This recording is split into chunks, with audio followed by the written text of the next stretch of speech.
On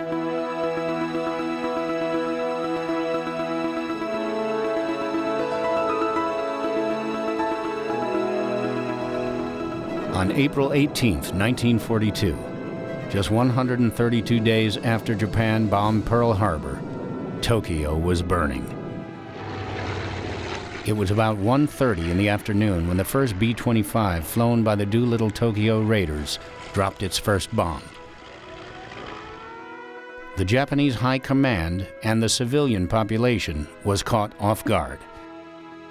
As the Raiders approached the coast of Japan, they saw smiling civilians waving at them from fishing boats, beaches, and baseball parks.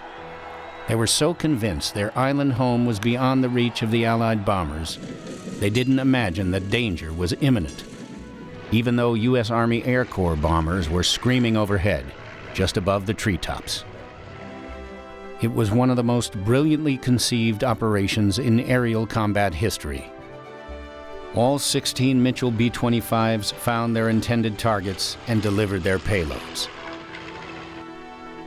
What the enemy did not know was the Doolittle Raiders were nearly 12 hours and 250 miles early for their rendezvous with history.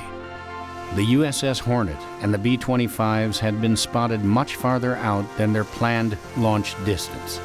Early this morning, 80 Doolittle Raiders had scrambled aboard their airplanes, knowing they did not have adequate fuel capacity to reach any safe haven. It was an act of valor rarely matched in modern military history. Before it was over, a despondent Jimmy Doolittle, not knowing the location or the fate of his gallant crews, would sit atop the wreckage of his airplane and predict his own court-martial. He didn't know the raid he had led would play a pivotal role in turning the tide of events in the Pacific in favor of the Allies.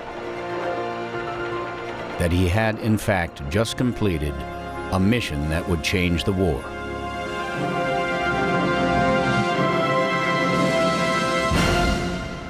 I'm Gary Sinise, and this is Missions That Changed the War.